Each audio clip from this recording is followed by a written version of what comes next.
যদি লিডারকে গালি দিলে তার শাস্তি হয়, যদি বাবাকে গালি দিলে তার শাস্তি হয়, তো আমার নবীকে গালি দিলে কেন তার শাস্তি নয়? আমরা জানতে চাই। মাঝে মধ্যে শাস্তি দেওয়ার একটা অভিনয় করা হয়, তাদেরকে গ্রেফতার করা হয়, অথচ কয়েকদিন পরে তাদেরকে ইন্ডিয়াতে পাওয়া যায়, জার্মানি পাওয়া যায়, কেমনে চলে গেছে। আইওয়াশ মানুষকে থামানোর জন্যে আমাদেরকে ধোঁকা দেওয়া হয়েছে বারবার। এই ধোঁকাবাজি আর চলবে না। ইমানদারদের পক্ষ থেকে, সারা বাংলাদেশের ইমানদারদের পক্ষ থেকে এই একটা জায়গায় এক আওয়াজ ওঠানো দরকার যে আল্লাহর নবীকে যারা গালি দিবে এই জমিনে, তাদের অন্য কোনো বিচার আমরা দেখতে চাই না। একটাই বিচার চাই, নবীর দুশমনকে প্রকাশ্যে মৃত্যুদণ্ড দিতে হবে, মৃত্যুদণ্ড দিতে হবে। সামনে কথাগুলো বলার উদ্দেশ্য হচ্ছে, আপনি কোন দল করেন আমার জানার দরকার নাই, কিন্তু আপনি আল্লাহ মানেন কিনা আমি জানতে চাই। আপনার ঈমান নিয়ে আপনি কবরে যেতে চান কিনা? যদি চান, এইরকম কোনো সিদ্ধান্ত যদি আবারও আসে, আইন ইসলাম বিরোধী সরকার যদি কোনো আইন, যে সরকারই হোক, কোনো আইন যদি করতে চায়, ওলামারা এগুলো রাজনীতির বিষয় মনে করেন না। এটা আমার ঈমানের ব্যাপার, এটা আমার বিশ্বাসের ব্যাপার, এটা আমার আকীদার চেতনার ব্যাপার। এমন কোনো সিদ্ধান্ত যদি আবার কেউ নিতে চায়, আলেমরা যদি ডাক দেয়, দল যেটাই করেন, ঈমান সবার, ঈমান বাঁচাতে হবে। আলেমদের ডাকে সাড়া দিয়া, আলেমদের বিরোধিতা না করে পাশে দাঁড়ায়া, মুষ্টিবদ্ধ হাত উঠাইয়া একসাথে উচ্চারণ করতে হবে, হযরত হাফিজজির এই জমিনে, কারি ইব্রাহিমের এই জমিনে, আল্লামা আহমদ শফির এই জমিনে নাস্তিকতার চর্চা করতে দেওয়া হবে না, দেওয়া হবে না।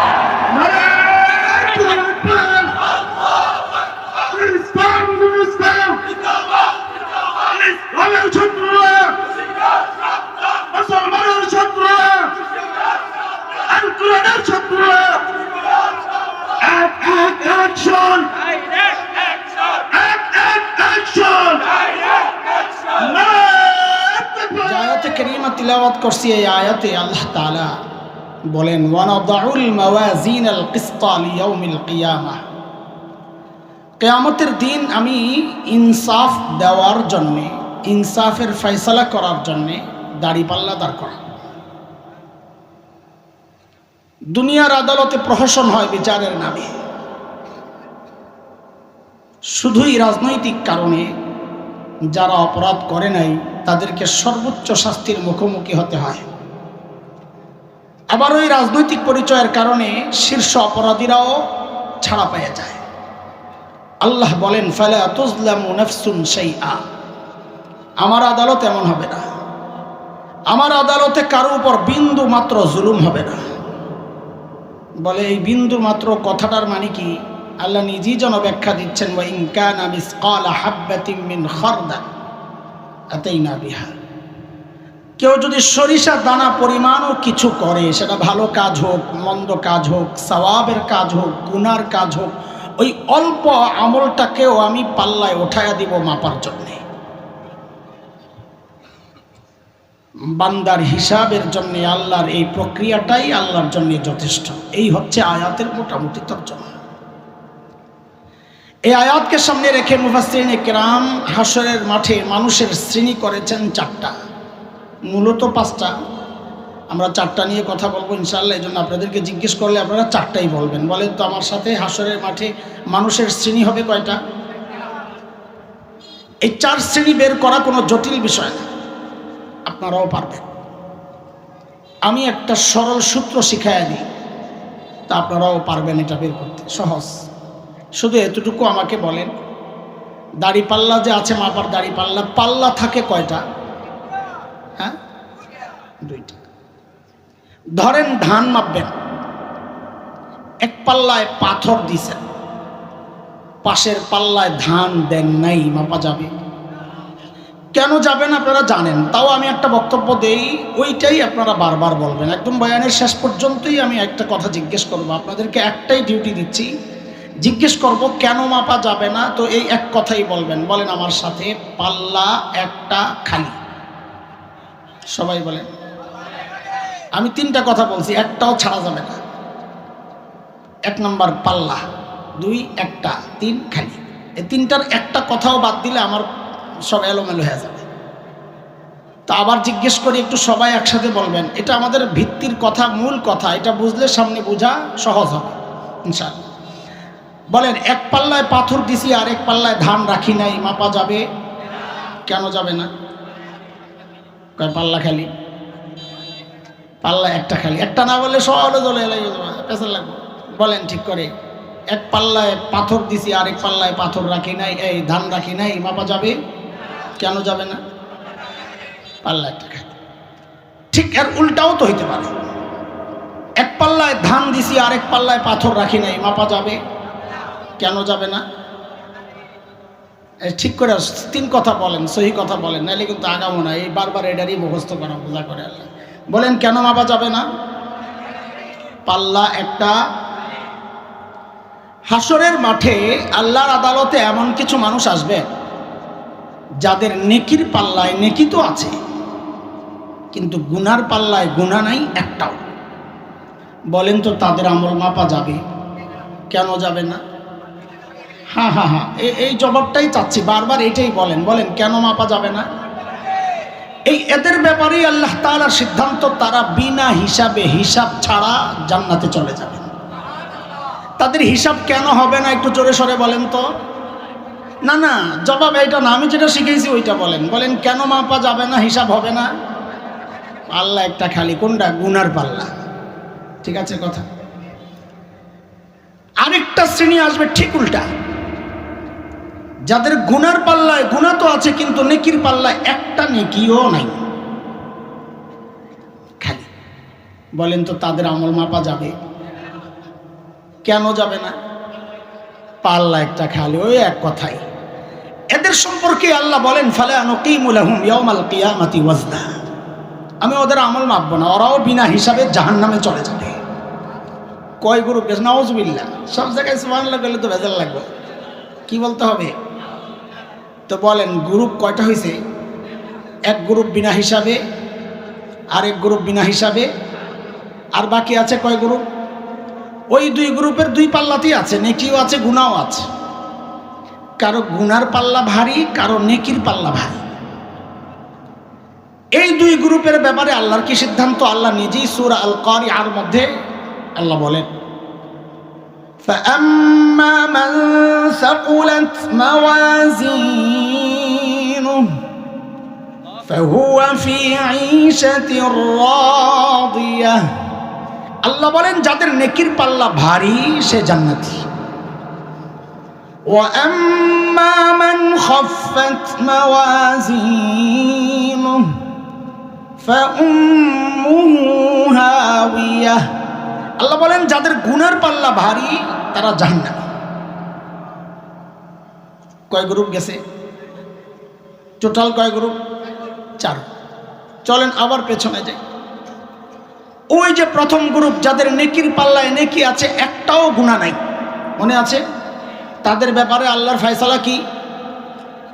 বিনা হিসাবে জান্নাত। মাশাআল্লাহ। তারা কারা? আহলুস সুন্নাহ ওয়াল জামাতের আকীদা। আজকে যারা এই মাহফিলের আয়োজন করেছেন তাদের যে আকীদা, গতকাল এবং আজকের আগে পরে যারা বক্তব্য রাখবেন রেখেছেন, সকলের আকীদা, উলামায়ে দেওবন্দের আকীদা, সমস্ত নবী মাসুম, নিষ্পাপ। কোন নবী জিন্দেগিতে কোনো গুনাহ করেন নাই। বলেন তো আমার সাথে, সমস্ত নবী কি? সবাই বলেন একটু। মাসুম মানে নিষ্পাপ, কোনো গুনাহ। তার মানে নবীদের গুনার পাল্লা খালি। তার মানে সমস্ত নবী বিনা হিসাবে জান্নাতে যাবেন। কেন হিসাব হবে না বলেন তো একটু সবাই জোরে সোরে। পাল্লা একটা খালি। নবীরা গুনাহ করেন নাই, কোন নবী জিন্দেগিতে কোনো গুনাহ করেন নাই। কেন করেন নাই? আর অনেক কারণ আছে, এত কারণের পিছু আমি ছুটতে পারবো না, সময় নাই, এটা আমার মূল পয়েন্ট না। সমস্ত নবী গুনাহমুক্ত ছিলেন, এর অনেক কারণের মধ্যে একটা মৌলিক কারণ হচ্ছে সমস্ত নবীকে আল্লাহ নিজেই গুনাহ থেকে বাঁচায় দিয়েছেন। যেমন ছোট্ট করে একটা উদাহরণ দিই। হযরত ইউসুফ আলাইহিস সালাম নাম শুনেছেন? দেখতে কেমন ছিলেন জানেননি? আমার মতন কালো মানুষ। কেমন? সুবহানাল্লাহ। এত সুন্দর মিশরের মেয়েরা পাগল, বিশেষ করে ফার্স্ট লেডি জুলাইখা। বেটি খালি বারবার হুজুরের প্রেমের প্রস্তাব দেয়, আর হুজুর খালি কয় দূর বেটি। একদিন একেবারে রাজপ্রাসাদের ভেতরে নিয়ে আটকাইছে। কত ভেতরে, একেবারে 7 দরজা তাফসীরে কিতাবে আসছে, একেবারে ভেতরে। বাদীকে বলা হয়েছে দরজাগুলো লাগাই দেওয়া যায়, চলে যায়। হযরত ইউসুফ বুঝে গেছেন আমি তো ফেসে গেছি। তখন হযরত ইউসুফ কি করলেন? কোরআন আল কারীমের সূরাতু ইউসুফ 12 নম্বর পারার সূরাতু ইউসুফ 23, 24, 25, 26, 27 লম্বা আলোচনা আল্লাহ করেছেন। আল্লাহ বলেন, وراودته التي هو في بيتها عن نفسه وغلقت الأبواب وقالت هيت لك قال معاذ الله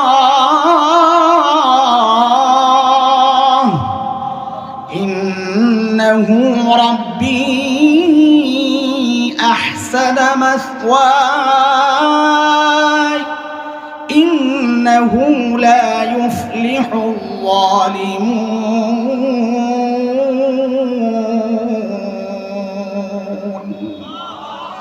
হযরত ইউসুফ বিপদে পড়াই দিয়েছেন এক চিৎকার, আল্লাহ আমারে বাঁচা। বিপদে পড়লে কাকে ডাকতে হয়? বিপদ চলে গেলে নেতারে, সবসময় কাকে? 24 নম্বর আয়াতে আল্লাহ নিজেই বলতেছেন, কাযালিকা লিনাসরিফা আনহু সুআ ওয়াল ফাহশা। আমি বাঁচাই দিছি। আমি পুরো আয়াতের তর্জমা করতেছি, আমি শুধু দলিল হিসাবে আয়াত আনতেছি, বিষয়টা বলতেছি। তাহলে হযরত ইউসুফকে এই বিপদ থেকে বাঁচাইছেন কে? গুনাহ থেকে বাঁচাইছেন কে? চিৎকার করে বলেন, নবীদেরকে গুনাহ থেকে বাঁচান কে? এই এক শ্রেণী বিনা হিসাবে জান্নাতে যাবেন। এই উম্মতেরও বিশাল এক শ্রেণী, নবীজি সাল্লাল্লাহু আলাইহি সাল্লাম বলেছেন তারাও বিনা হিসাবে জান্নাতে যাবেন। দেখেন, এই বিষয়টা আমার আলোচনার মূল পয়েন্ট না, এই জন্য আমি তাড়াহুড়া করতেছি। এখানে আমাদের আলোচনার মূল পয়েন্ট হচ্ছে দ্বিতীয় অংশটা। এটা একটু সবার মনোযোগ আকর্ষণ করতেছি, একটু মন দিয়ে শুনে। অনেকের ভাল লাগবে না। কেন ভাল লাগবে না? 2টা কারণ। পুরাটা না বুঝার কারণে কঠিন মনে হইতে অনেকের। আরেকটা কারণ হচ্ছে একরকম বয়ান শুনে আমরা অভ্যস্ত, এগুলো আমরা আলোচনাও কম হয়, এই আগাগোড়া অনেকে বুঝতে পারবে না, তো বিরক্ত লাগবে। ভাইও, দুনিয়ার সব আমল একসাথে করলেও, সারা দুনিয়ার মানুষ যা আমল করছে আপনি একা তা করলেও যদি ঈমান না থাকে আমলের কোনো দাম নেই। ঠিক কিনা বলেন? দ্বিতীয় যে শ্রেণীটা, যাদের গুনার পাল্লায় গুনাহ আছে কিন্তু নেকির পাল্লায় একটাও নেকি নেই। আচ্ছা, একজন মানুষ এমনটা কি করে হয় যে জিন্দেগিতে একটাও ভালো কাজ করে নাই? ফেরাউন না, চিনেননি ফেরাউন রে? কোনটারে চিনেন? বেডাডারে না বেডিডারে? হ্যাঁ, ওই রে কি কয় বেডিডা বলে ইন্ডিয়ার। আর বললাম তো অনেক শয়তান রে, দেখছেন নি? কার মানব ইতিহাসের সবচাইতে জঘন্যদের একটা হচ্ছে ফেরাউন। সেই ফেরাউন কি জীবনে কোনো ভালো কাজ করে নাই? করছে না করে নাই? বলেন তো কি করছে? কি করছে? হ্যাঁ, সাদাকা সবচেয়ে বড়টা কর। আপনি আমি একজন মাদ্রাসার ছাত্র পালতে চাই না, আর ফেরাউন না একজন জাদ্রেল নবী মুসা আলাইহিস সালামকে লালন পালন করে বড় করছে। সারা দুনিয়ার মানুষ চেষ্টা করলো এই কাজটা করতে পারবে না, কারণ কোন নবী তো আর হবেন না। তো ফেরাউনের আমল গেল কই? হযরতে খাজা আবু তালিব, আমি আপনি তো খালি নবীরে সাল্লাল্লাহু আলাইহি সাল্লাম মহব্বত করি বইলেই শেষ।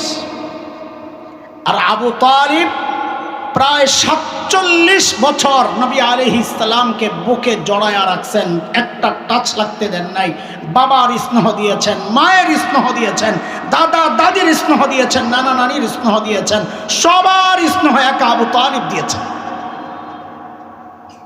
আবু তালিব কোথায়? জান্নাতে না জাহান্নামে? গেল কই এই আমল?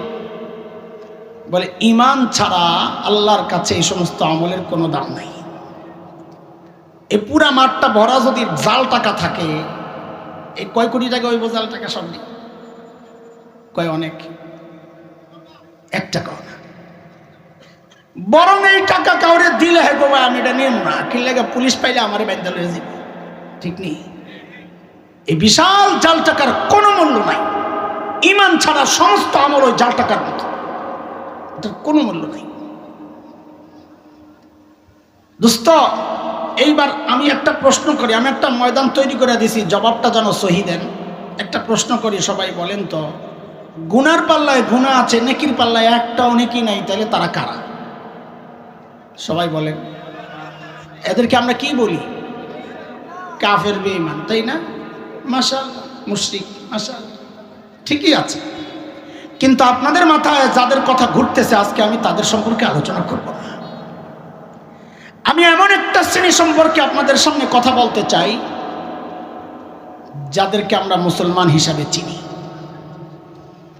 যারা মুসলমান পরিবারে জন্ম, যাদের নামও মুসলমান, যাদের মৃত্যুর পর জানাজা হয়, শুধু জানাজা না, যাদের মৃত্যুর পর কুলখানি হয়, মৃত্যুবার্ষিকী হয়, সব হয়। কিন্তু শরীয়তের মানদণ্ডে তাদের পরিচয় প্রকাশ করতে গেলে সমস্ত মুফতি বলবেন যে না, তার ঈমান নাই, সেও বিনা হিসাবে জাহান্নামে যাবে। সেই মানুষরা কারা? কোরআন আল কারীমের সূরাতুল বাকারায় আল্লাহ তাদের পরিচয় এভাবে প্রকাশ করেছেন এবং তাদের ব্যাপারে সিদ্ধান্ত আল্লাহ জানায় দিয়েছেন। আল্লাহ বলেন, ومن يرتد منكم عن دينه فيمت وهو كافر فأولئك حبطت أعمالهم في الدنيا والآخرة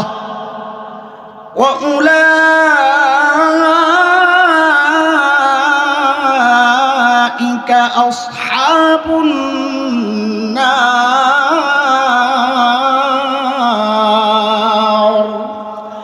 هم فيها خالدون।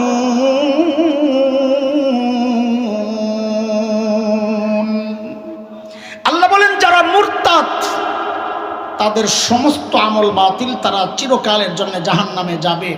আল্লাহ বলেছেন মুরতাদের সব আমল বাতিল, মানে নেকির পাল্লায় কোনো নেকি নাই। তো আপনারাই বলেন, মুরতাদের হিসাব হবে না বিনা হিসাবে জাহান্নামে যাবে? কেন? পাল্লা একটা খালি। আরে ভাই, জবাব একটা মুখস্থ করাইছি, আপনারা অন্যদিকে কেন এদিক ওদিক করেন? ওইটাই একটা ডিউটি আপনাদের। আমি বারবার জিজ্ঞেস করবো, একটাই জবাব দিবেন, পাল্লা একটা খালি। আমি তো আর কিছু জিজ্ঞেই নেই, মনে আছে? বলেন, মুরতাদের হিসাব কেন হবে না? পাল্লা একটা খালি। কোন পাল্লা? নেকির পাল্লা। কিন্তু বিষয় হচ্ছে, মুরতাদ কারা? নাম তো মুসলমান, মুসলমানের ঘরে হয়েছে, বাপ মুসলমান, দাদা মুসলমান, আরও দেখা যায় এরও আগে গেলে পরদাদা একজন বড় আলেম ছিলেন, এমনও পাওয়া গেছে। দাদা একজন বড় আলেম ছিলেন, আরে বাপও বড় আলেম ছিলেন, এমনও আছে একজন। আল্লাহ রব্বানা লা তুজিগ কুলুবানা বা'দা ইয হাদাইতানা ওয়া হাব লানা মিন লাদুনকা রাহমা ইন্নাকা আনতাল ওয়াহ্হাব। মুরতাদ কারা? আমি এই মুরতাদের পরিচয় যদি এখন দিতে থাকি লম্বা সময় লাগবে, কিন্তু আপনাদের জানা জরুরি। বাকি এখন সেই ব্যাখ্যা আমি দিব না, তাহলে সামনের মূল কথা ছুটে যাবে। আমরা মুরতাদের একটা সরল অর্থ ঠিক করি, ওইটার উপর ভিত্তি করে কিছু কথা আগাইতে থাকি ইনশাআল্লাহ। আমার সাথে সবাই বলেন, মুরতাদ মানে হচ্ছে যারা ইসলাম থেকে বের হয়ে গেছে। বলেন আমার সাথে, মুরতাদ মানে ইসলামে ছিল, এখন কি হয়ে গেছে? বের হয়ে গেছে। ইসলাম থেকে কেমনে বের হয়? সরল কথা, শরীয়তের অকাট্য দলিল দ্বারা প্রমাণিত কোনো বিধানকে অস্বীকার করলে, তাচ্ছিল্য করলে, সংশয় প্রকাশ করলে, সন্দেহ করলে ঈমান যায় না। সোজা কথা। তাহলে আবারও জিজ্ঞেস করি, বলেন মুরতাদ মানে যারা? সবাই বলেন, মুরতাদ মানে যারা ইসলাম থেকে, উল্টা করে বলেন তো, যারা ইসলাম থেকে বের হয়ে গেছে তাদেরকে কি বলে? আবার বলেন। এতটুকু পর্যন্ত রাখেন, একটা জরুরি কথা শুনে। গত 100 বছরের সেরা 10 জন আলেমের লিস্ট যদি আলেমদের কাছে চান, আপনাদের কাছে না, তো আমার বিশ্বাস অধিকাংশ আলিম ওই শর্ট লিস্টের মধ্যে যে মানুষটার নাম লিখবেন তিনি হচ্ছেন শেখ আবুল হাসান আলী নদভী রহমতুল্লাহ আলাইহি। হযরত প্রায় 40 বছর আগে একটা লেখা লিখছেন। আল্লাহু আকবার! আমাদের বড়দের কতটা নিখুঁত দূরদৃষ্টি, ফিরাসা! 40 বছর আগের ওই লেখা যখন আমরা পড়ি, আমাদের কাছে মনে হয়েছে কি জানেন? হযরত ওই লেখাটা 40 বছর আগে লেখেন নাই, তিনি যেন বর্তমান বাংলাদেশের দিকে তাকায় তাকায় লেখাটা তৈরি করছেন। এতটা মিলে গেছে। কি সেই লেখা? হযরত লেখেন, আরে শোনো, মুরতাদ মানুষ নবীজি সাল্লাল্লাহু আলাইহি ওয়াসাল্লামের যুগেও হয়েছে, ইসলামের থেকে বের হয়েছে নবীজির যুগেও, সাহাবীদের যুগেও, এই যুগে হচ্ছে 1000 গুণ বেশি।